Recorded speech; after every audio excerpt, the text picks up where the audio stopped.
We are happy to have Alicia and Max join us here today for the West Coast launch of the new edition of Revolution in the Air, 60s Radicals Turned to Lenin, Mao, and Che. We believe that this couldn't be a more timely moment for a new edition of this book. We think it's an important book. We think you should read it.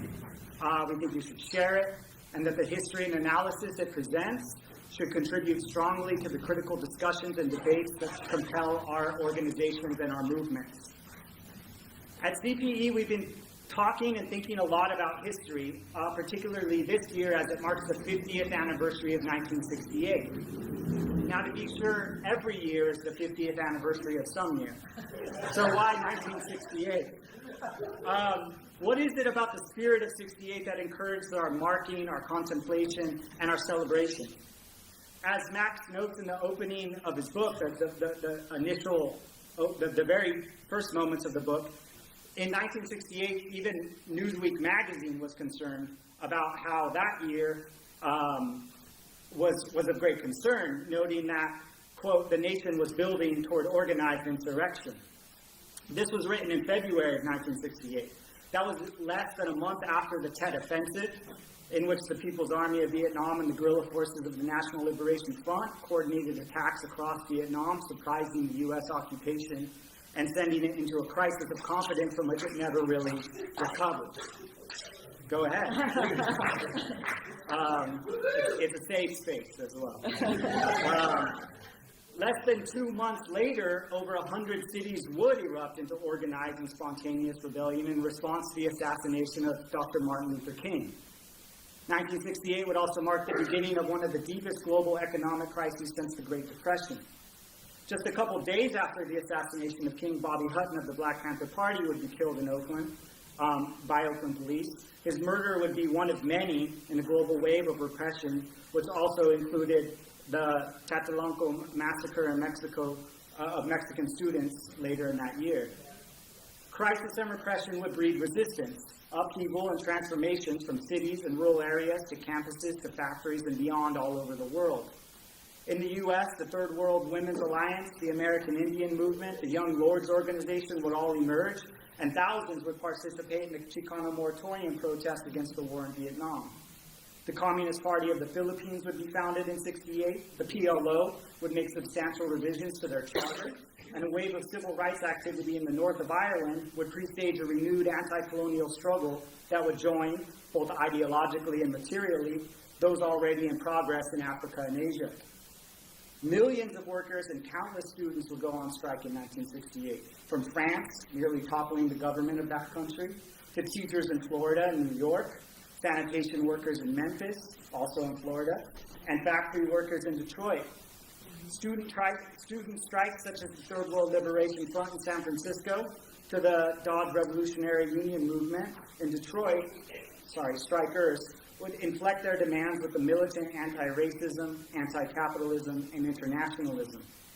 And in the socialist world, workers and students from China to Czechoslovakia to Yugoslavia rose up and organized in different ways, amidst different contradictions, against bureaucracy and other stagnations infecting those state socialist projects. Obviously, this is just a paltry few examples. But what of the spirit of '68?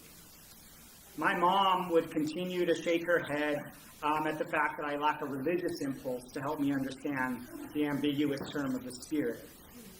But I'm most curious for Max and Alicia to engage this question if they find it useful. I'll offer this wholly unoriginal thought.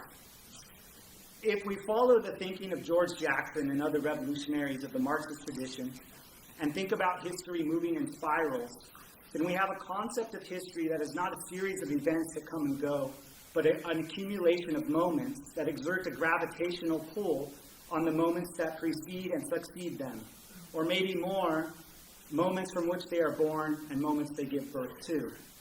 There's a lot to celebrate and a lot to mourn as we mark these great anniversaries, these great reverberating, massive moments that change the world that we live in and how we live in it.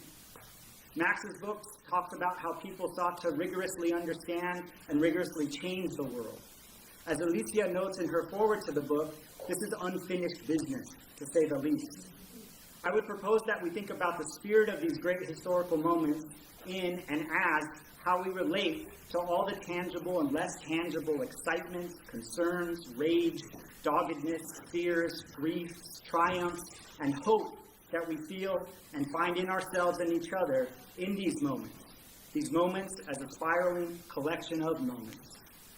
Perhaps this is the work of history and of freedom and of liberation. Perhaps the spirit is our awareness, consciousness, and feeling of this. Perhaps it is something else. I'm eager to think about this with all of you and with Alicia and Max today. It is an honor and a privilege to introduce Max Elbaum and Alicia Garza. Max Elbaum was a member of the Students for Democratic Society and a leader and participant in the new communist movement, as well as other movements. His writings have appeared in The Nation, The U.S. Guardian, Crossroads, and the Encyclopedia of the American Left. Most currently, he is a member of the editorial collective of Organizing Upgrade and offers insight and guidance to many organizations on the left, including ours. Alicia is organized around the issues of health, student services and rights for domestic workers, ending police brutality, anti-racism, and violence against trans and gender nonconforming people of color. Her writings have been published by The Guardian, The Nation, The Feminist Wire, Rolling Stone, Huffington Post, Truth Out, to name only a few. She is the co-founder of the Black Lives Matter movement and is also the director of special projects at the National Domestic Workers Alliance. Please welcome Max and Alicia.